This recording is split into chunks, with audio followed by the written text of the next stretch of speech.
Hello, lads. This is the greatest man who ever lived, and I'm not talking about bloody Austin Aries. It's me, Patron. And today, I'm doing this video out of a request from one of me fans who wanted me to read a chapter of this here book that came out on Amazon last year. Its name is New World, written by some geek from Texas named Greg Haynes. It's a sorry name if I've ever heard one. Apparently this book has been getting some pretty decent reviews. Not sure why though, I read a couple of lines of it. Not my cup of tea. But the fan here, by the name of Hairball, wanted me to read a chapter of this. Because apparently he loves the sound of me silky smooth voice. Good enough to make your mum's pants wet with perspiration and excitement. So, I've looked through this and I'm just going to read chapter 3. Mostly because it's the shortest chapter and I don't want to dig too deep into this subject more than I have to. So, just remember to thank old Hairball in the comment section for him suggesting this. So, without further ado, let's get started with chapter 3 of New World, Old Stomping Grounds. Ahem. And that's the short and tall of it, Lucas Kane announced to his crew. It was midday in the home office of the crew. Not that I could say it was an office, as it was more like an armory than a proper office, what with various weapons and tools dotted about the walls. The office itself was located in downtown New York, just off Broadway. It used to belong to a rather rough-looking pimp who Lucas arrested many years ago. After he left the force, he had planned on turning it into a space for himself as a home, but found it served him better as the base for his job as a freelancer. While everyone does frequent the place, it was Jinx and Lucas who were the most common faces here. Lucas had a modest desk, covered with various papers from jobs he had taken while on the last few months, as well as food coupons to use at a moment's notice. Jinx's desk was far neater, with a computer on it, and a small fan to keep it cool and running as fast as possible. The crew was assembled around a smallish fold-out table that normally serves as a place to put their food when they order out. The men, Thor and Gross, however the bloody hell you say his bloody name, sat to Lucas's right. The girls, Jinx and Rice, and I'm gonna call her Rice, because I said so. Jinx and Rice sat to his left. They spent the last 20 minutes or so listening to the leader recount his impromptu meeting with the Crown Prince in his home last night. No one said a word, absorbing every detail of the encounter. Their faces were passive, giving Lucas no hint of their thoughts or feelings on the matter as he spoke. Cruz was the first to speak. I'm not even going to try to pronounce this gobbledygook, and don't even bother asking me to. He says chumming and some other stuff.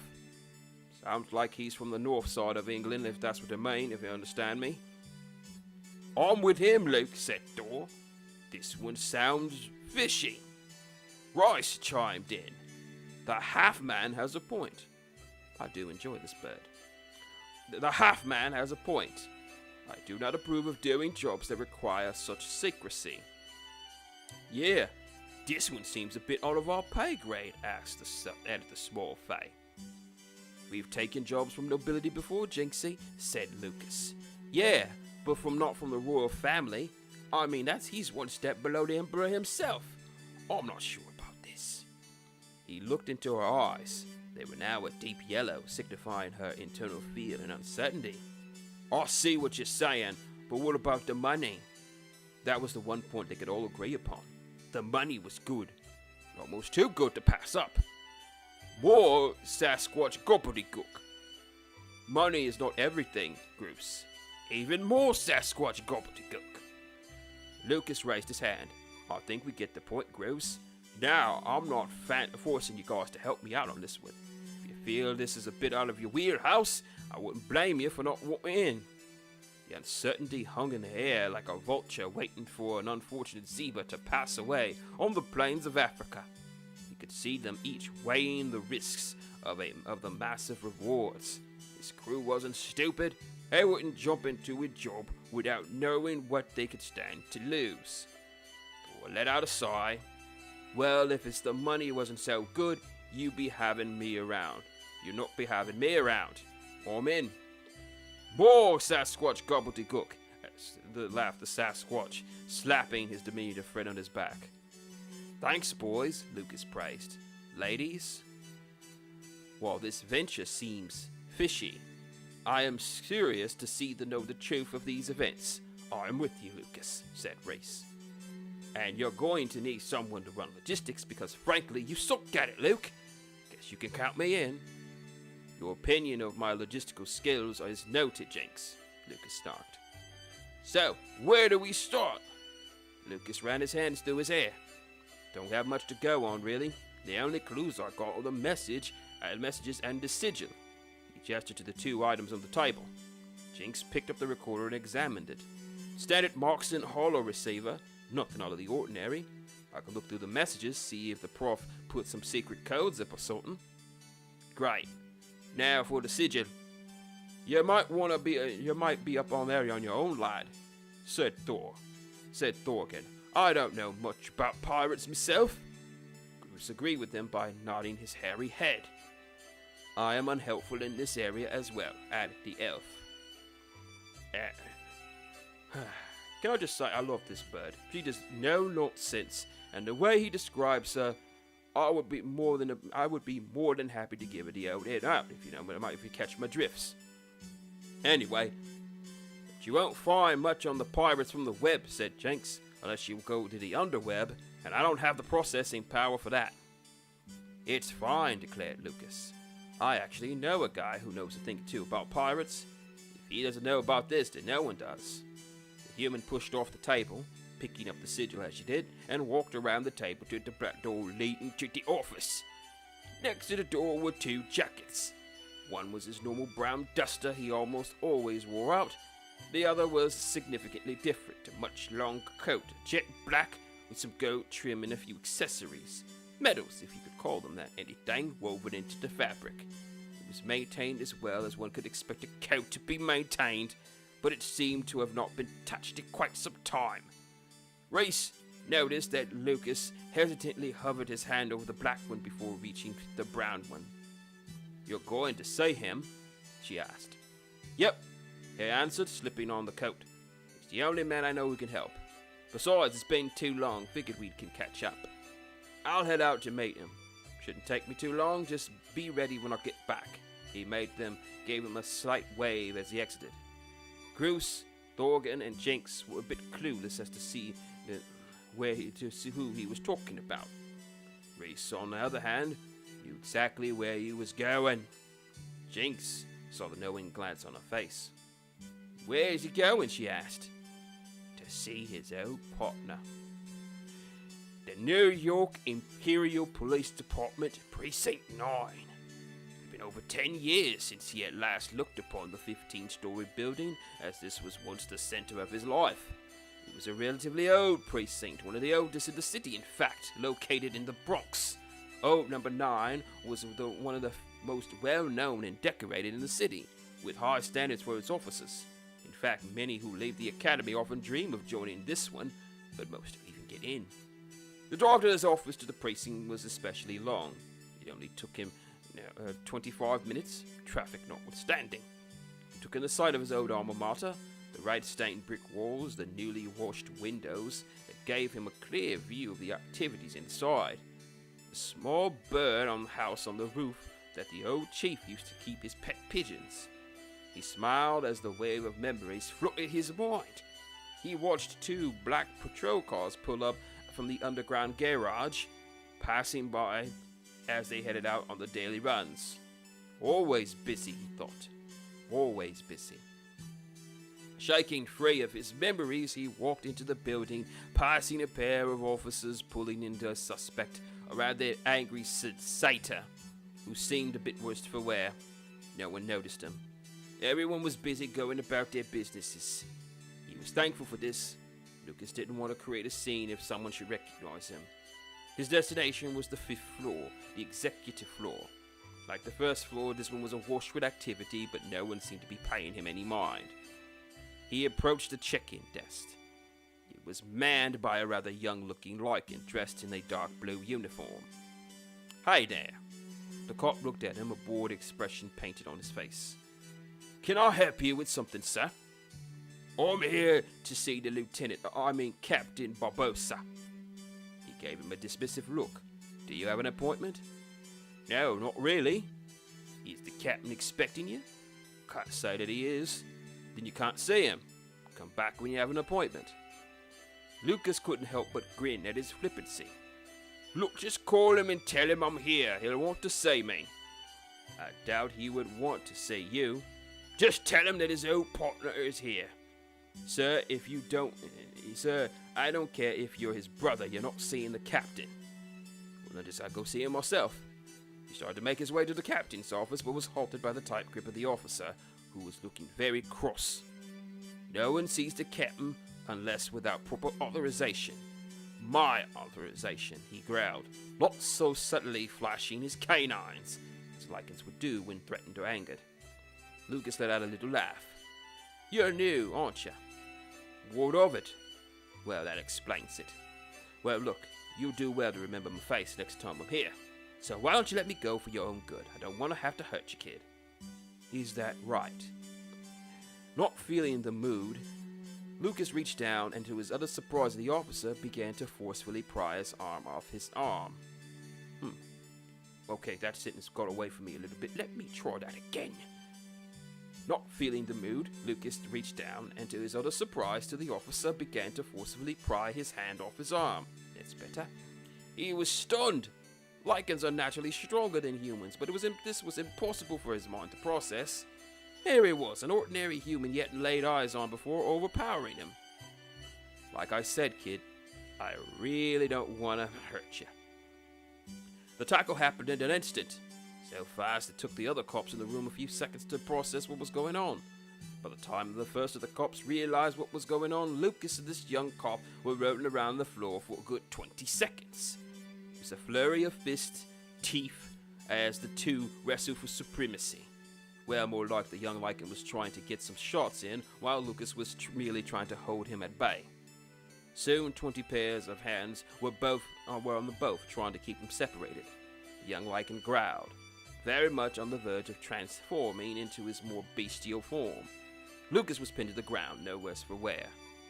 "What in the name of the Emperor is going on out here?" The voice was a thundering roar of authority and strength. The chaos that ensued before was replaced by disciplined silence. Standing at the open door of the captain's office was the captain himself. Standing nearly 7 feet tall, he was a mountain of a lycan, dressed in a black undershirt matching red tie in the front, black pants, and black boots. His face was aged but not old, chock full of wisdom and experience, and right now, rage. His eyes scanned the room, eyeing every single officer under his command. His hair was a dull brown with streaks of grey laced throughout the head, with a rough ponytail that extended to the back of his neck.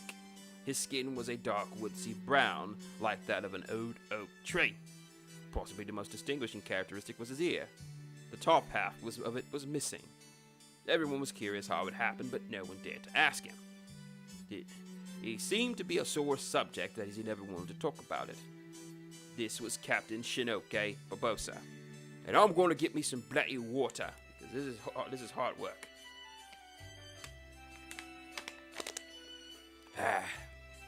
Better. Alright. Well, he erupted once again. The young lycan officer, now calmer due to the appearance of the captain, shook off the hands of his fellow officers and stood forward. "Sir, may I speak?" "You may." "Sir, this human appeared at my desk and insisted upon seeing you. Since he had no appointment, I told him to leave, but he was stubborn. I was forced to attempt to physically remove him. Well, put him in a cell, and it was then the officers saw something unexpected. Captain Barbosa's face started to morph from a mountain of irritated fury to quiet tranquility with traces of recognition.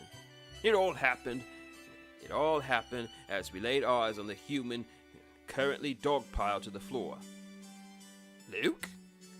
With his free hand, he waved to the older Lycan. Aye, Shin. To the younger Lycan's bewilderment, the cops promptly removed themselves from Lucas' ground body and then helped him to his feet, some whispering words of apology. The captain strode over to the now standing Lucas. Almost didn't recognize you, what with that ratty raincoat. It's got style. Then how come you can't fix your face? You're one to talk, Mr. Half-an-Ear. The young Lycan was utterly confused. He'd never seen anyone talk to the captain in such a personal way, at least not in his short time at the number 9, and he certainly had never seen anyone talking about his infamous ear in such a way. Then Captain Barbosa broke into a deep chuckle, which followed with Lucas's own laugh. The two men embraced each other in a tight hug. Ah, it's good to see you, Luke. Likewise, Shin. You look good. How have you been? Haven't seen you since Peggy's birthday party last year. Been busy. Had a few jobs that took me across the Empire. You know how it goes. Yeah, I don't need the details, Barbosa waved off. But come on, we'll catch up in me office. Back to work, you lot, he ordered. A chorus of yes sirs chimed around him as he and Lucas retreated back to his office. Who was that? Said the young cop who asked, in no one particular. Oh, mean you don't know? Answered one of the senior vice cops who had just happened to be on the floor. Man, you really are a rookie. I don't get it. What do you mean? He trailed off but was interrupted by the elder Lycan. That's the captain's old partner, when he was a detective. But that means he was... Oh, fine, forgive me. The elder cop laughed a bit, slapping his hand on his compatriot's back. Congratulations, rookie. You just had a wrestling match with the only human to ever join the IPD. The poor Lycan's face was a roll of embarrassment. He had heard of Lucas Kane. Every academy graduate knew of him. His record at the Alaskan exam was the stuff of legends, a record that still stands to this day. His police record was no less impressive, a standard that all cops strive to meet. And he just tried to manhandle him. Do you think that the captain will forgive me? He asked. I don't know, rookie, the vice cop answered. I mean, I'd be pretty pissed if some guy tried to beat up my little brother too. His brother? Shinoke Barbosa's office was a modest one on the first inspection. The walls was covered in various citations and awards that he had gathered in over a near 20-year career in law enforcement. On the right side of the was a large wooden cabinet filled with at least 30 bottles of various types of booze and liquors. The left side of the room, set next to the desk, was a hefty filing cabinet, a holdover from the previous captain's tenure. The rook didn't hurt you, did he? Asked Shinoke. Nah, Luke answered. Not for lack of trying. You gotta forgive him, he glided over to the liquor cabinet and retrieved a bottle. The kid's transfer from the number 2. Originally from evidence lockup. Didn't see a lot of street action. Why did he transfer? Wanted more experience. Well, he's gonna get it. I got that right. Shinoke poured himself a glass, sniffed it. Belt? He offered. You know I don't drink. He was always a weird one. He took a sniff as he walked around and to sit at his desk. Lucas sat opposite of him. You been to New Los Angeles in the last few days, Luke? Why do you ask? Oh, it's nothing. Just heard some talk of a hotel blowing up in old Los Angeles. Want to know if you knew anything about it? Lucas tried to hide his grin. He failed miserably. I was in the area. Can't say what I was doing. I know. Confidentiality guaranteed, the creed of the freelancer. It's part of the job, bro. Guess it's better that way. If I don't know anything, I can't arrest you for nothing. It's just don't tell the old man. I don't know. I'm not saying nothing. Ditto. He took another sip before setting the glass down. Now, you just didn't come here to bust your brother's balls. What's up? True, he spoke. I need a bit of help. Help? Shinoke asked. If you need guns or something, I can't help you with that. No, I don't need anything like that. It's more like info. About what? About this. reached into his pocket and slid out the sigil to the table. Shinoki eyed it appraisingly. Oh, this is interesting, little brother. I know. I didn't recognize it. Since there's no one else in the city who knows more about pirates than you do, figured you'd know something about it. Flattered, he said, giving the sigil once over. Let's see. It's not one of the pirate lords, that's for certain. Not one of the undercrews under them either. Must be fairly new. Probably no older than 5 years, maybe. No, that's not very long. Can you guide to the crew? Not offhand, but I've seen it before. Give me a second. Shinoki walked over to the bar and I'm sorry, that got away from me again. Shinoki walked over to the cabinet and opened it. Thumbed through the stack of folders, muttering to himself as he perused the documents. After a few minutes of searching, he pulled out a folder and dropped it on the table. He returned to his seat and began to flip through the pages until he found the one he wanted. Yeah, found it. The page he stopped on the content. Can't believe that. See, this lad cannot write for shit. Don't know why I'm even doing this. The page he stopped on contained the same sigil as the piece of cloth, which had various pictures attached to it. Knew this looked familiar. This sigil belongs to the Blackfeather pirates. Pretty new crew in the seas. Only been around about 3 years or so. He pointed to a blurry photo of a blonde-haired man walking down a crowded street. Here's the captain. Name's Phineas Crow, pure human. Protectorate? No, S3. Specifically New Hope. Used to be a Navy man down there until he decided to being a pirate was worth more than the long run. He created his crew and made a pretty big name for himself. Big enough that One-Eyed Willie took in as one of his undercrews that same year he started. Went from pirate rookie to working for a pirate lord. That's pretty fast. Crow's ambitious. A bit too ambitious. What's that supposed to mean? The guy actually tries to take Willie's place as a pirate lord. For real?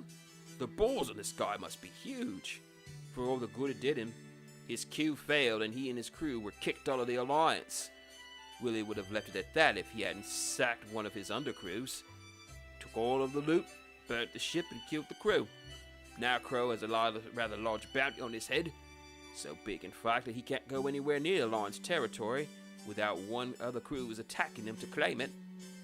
Must be hard to find work then. Not really. According to reports, the Blackfeathers hit anything that's not nailed down. Hours, POVs, S3, RUS. Hell, they even hit a few con ships. Not enough to get the Dragon King's notice. Smart. So, do you know where he's holed up? Let me bring up the map. Shinoki reached into his desk and pulled out a small silver disc on the table.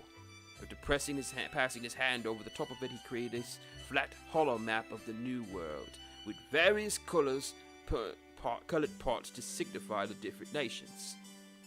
Okay, there aren't that many places that he can go that would be out of the Alliance control. If I had to guess, let's say here. He suggested, pointing to a spot on the hollow map. Freeland, said Lucas. For those of you wondering, Freeland is what the country of Iceland is called these days. I won't bore you with the details, but it's rather an interesting story in and of itself. I might share it with you one day, if I remember to, that is. Yeah, specifically Rum's Row. It's a P-town. One of only 5 P-towns in the buffer zone that the Alliance doesn't have an influence on, and it's one of the ones closest to the Empire. If you got that sigil where I think you got it from, it'd be here. The Lycan Cat passed his rough hand over the disc, shutting the map off. Lucas sat there for a minute, planning his next move. Looks like me and the crew will be taking a trip across the ocean. I hope you're not taking the Howard, his brother told him. That thing won't be able to fly through the storm belts. Not to mention what the Protectorate would do if a plane from the Empire were to cross into the BZ. Howard isn't even an option. He's in for an overhaul. Even if it just leaves crossing the water by boat. You know where I can find one? Now, what kind of brother would I be if I let you go looking for one that you can't afford? He said. Head down to the docks. The acquisitions department has a couple of boats we seized from some drug runners. Suppose you could find a good one to make the trip. You giving me a boat? Borrow about, he insisted. Borrow. And make sure you bring it back in one piece. No promises. I'll call down and let Leibowitz know you're coming. Lucas's face turned incredulous. Leibowitz? As in leftovers Leibowitz? Yep. Put in a transfer down there a year ago. Said the sea air would do him good. What's the truth? Chinoke laughed. The truth? A Chinese place opened up a few blocks down from there. From what I hear, he's their best customer. Ah, should have known. Well, I'm not complaining. The squad room's a lot cleaner with him gone. Lucas looked at the bottom of his boots, noticing how clean they were. Almost didn't notice that I hadn't had the 4 basic food groups at the bottom of my shoe. Small miracle, I suppose. Indeed. Here, I hope I was some help for you. Lucas pushed himself to his feet. That's more than enough, Shin. Thanks. Give me something. Need some water. Bloody hell. These audiobook things is doing hard. Give you thanks for coming back. And try to come by the house sometime. The kids miss you. Peggy misses you. And the old man? The old man is the old man. That's enough for me. I'll stop by when the job's wrapped up. That's good, Luke. Oh. And one more thing. Yeah? The door's always open for you. He flashed his brother a toothy smile and left the room with a friendly wave. He knew what he meant by that last statement. It was more of an offer for him to return to the force if he so wished, but Chinoke knew deep down in his proud liking heart that Lucas would never return to the LPD.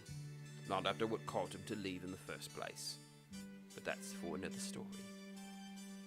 The salty air of New York Harbor greeted Lucas's lungs as he strolled down the pier to the acquisitions department. The drive took him less time than one of his trips to the office. To number 9 in about 10 minutes. The harbor was a hub of trade, commerce, and travel. Saw varying fishing boats coming and going from the salt to sail their fresh catches.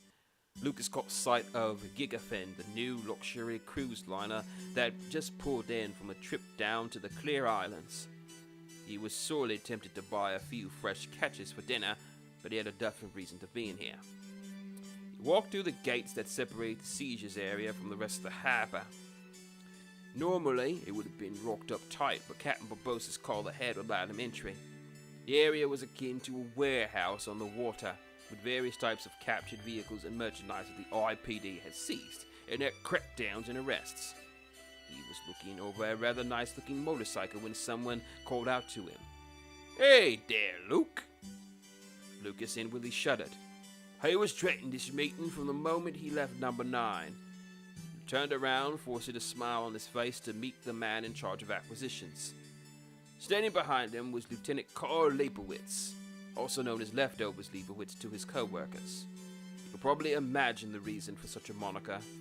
Now I'll try to be as non-offensive as humanly possible, but even though I'm not sure if I qualify to be human anymore, so here it is out in the open. Leibowitz is fat. Not pleasantly plump, not hefty, not husky, not big-boned. He was fat. Kind of reminds me of Walter.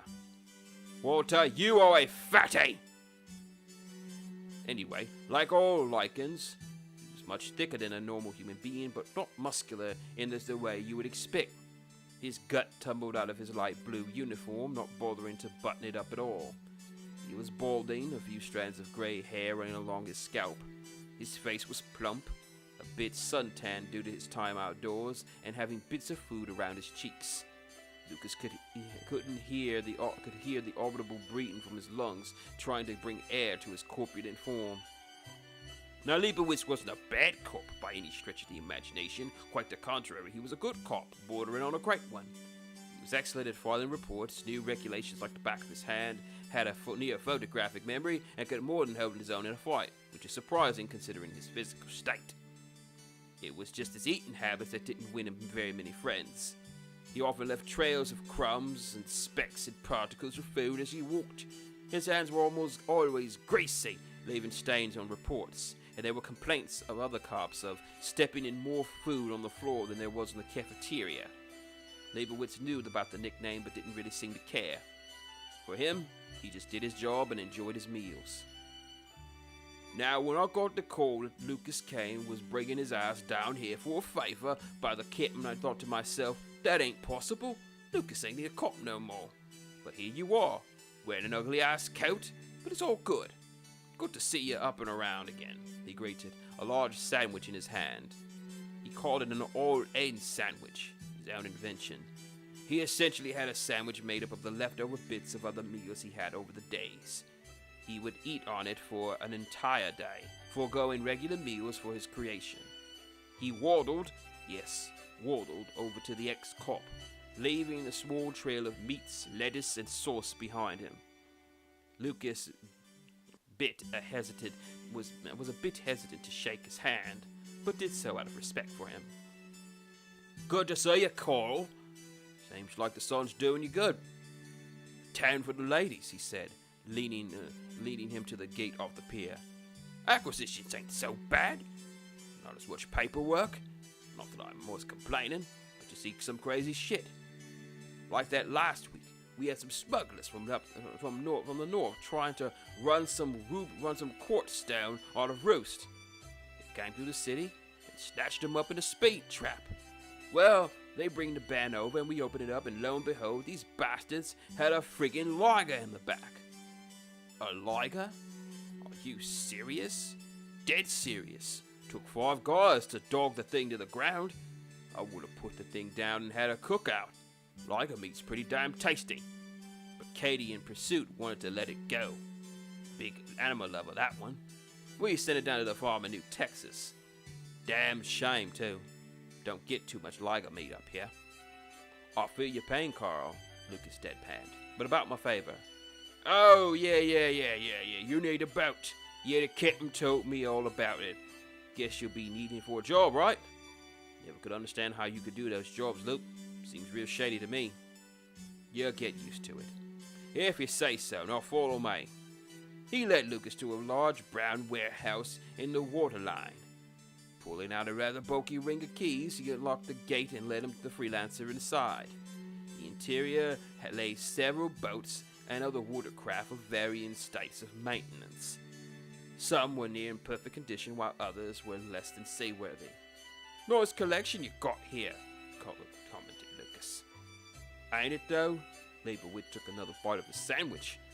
That lot here is going up for auction. You'd be surprised who shows up. Elves love them some captured goods. Will pay their asses for it.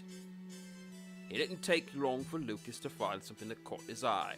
A sleek, blue cabin cruiser in the back, with something he thought looked like a crane. There wasn't much damage to it that he could see from the outside, save for the few dents and dings from the hull. The size and shape of it was just what he was looking for. How about that one, he pointed out to the chosen vessel. Ah, the cop spoke. Figured you'd go for that one. She's a beaut, ain't she? That's the Remington Cruiser, Class 5. A bit of an older model, but she's still good. Got under some drug runners a few days ago. The dirtbags were holding a lot of shit. Shade, shifter, hyperweed, drip, drop, dripping, dwarfish fool. That works. It would have made a ton of drac if the fishermen hadn't ratted them on them. She still seaworthy? Oh yeah. It was a gunfight with the sea rats boarded her. The engine's a bit shot up, but if you can fix her up, she'll take you wherever you need to go. That a fact? Good, I'll take her. Nice. Yeah, you have to fill out some paperwork, though. Afterwards, she's all yours until you get back. And try to bring her back in one piece, would you? You too? Smirked Lucas. I heard what happened on the West Coast, he replied. I don't want to see a repeat of that. Lucas gave a hearty laugh. I'll try. Just make sure the paper is on greasy. No promises. Hey, that Jinx is working for you, yeah? Put in a good word for me. The human sighed to himself, pinching the bridge of his nose. She's not interested, leftovers. Hey, you never know. He took another bite of his sandwich before strolling off to fetch the necessary paperwork. Lucas retrieved his cell to call his crew in to inform him of his newest procurement. It was late in the evening when the others arrived at the warehouse. Lucas, Royce, and Goose stood outside the ship, while Jinx and Thorgan did a quick run-through to see the extent of the damage and how much work was needed. "Fine vessel," commented Royce. "Should be able to cut through the storm belts." "My thoughts exactly. Still gonna be a rough ride." A small groan caught his attention to his side. Goose was out in his stomach. He was looking very uneasy. "What's wrong, bud?" "More gobbledygook." "What, you?" "Even more gobbledygook." "Well, we'll bring sick bags." The Sasquatch shook his head. "Come on, we need some muscle for this one." "Even more gobbledygook." "If you like, I can bring you some elven herbs. I'm not sure they will work for a Sasquatch physiology, but it's worth a shot." The giant man-ape seemed to take her words to heart, calming down from his obvious condition. The thoughts of his seasickness were put on hold as Thorgan and Jinx appeared from the deck, both a bit tired from their endeavors. "How's she looking?" called out Lucas. "Leftovers was right about the engine," Thorgan answered. "The engine's a bit short up, but with a little love and care she can run. Just don't try breaking any speed records. She's built for power, this one." "Great. Jinx?" "Hull's intact for the most part," she reported. "I'll need to do some patchwork here and there. The hold's pretty spacious, so we can fit a good deal of gear in there. As soon as we air it out, we'll hold our noses. How long until you can get her up and running, Thor?" "Let's see. If I start tonight, and if someone would get me the tools from the office," he shot a glare at the elf, which she matched, 2, maybe 3 days. Could be less if I could get some of the lads to help. Lucas shook his head. "Secrecy, my friend. Can't bring anyone else into this." The answer caused him to silently curse to himself in his native tongue. "Lucas, if the hairy rat's ability to make the repairs are on course," the elf gracefully caught a thrown wrench from Thorgan without looking, "we should be able to reach Freeland in about 4 days." "Sounds about right. Okay, Royce and me will head back to the office and load up." "How much do you think we'll need?" "We're heading to a peat town. We're going to need quite a bit." Reese nodded in agreement. "Gross, think you can bring Susan along for the ride?" "Gobbledygook." "Nice. We're on the clock, people. Let's earn our paycheck." And there you have it. That's the end of chapter 3. I really hope you enjoyed it. Actually, I don't think this was very good myself, but then again, I'm being paid to read this, so I might as well put some effort in. Once again, I want to say thank you to Mr. Hairball for your contributions to the channel and for requesting this. For some reason, if you lads like this video, like, comment, and subscribe. Make sure to hit the bell so you know when the videos are dropping and all that. If you want to see more of me reading books and what have you, leave it in the comments section below. Also, the guy who owns this channel owns this bloody book. He owns the copyright, so YouTube, get off his back. This is his book and he can do with it whatever he wants, and as such, he has given me, Dunne, permission to use his and read his book on this program. So anyway, that's all for this video. I hope you enjoyed it. Until next time, I'm Dunne, and I'm better than you.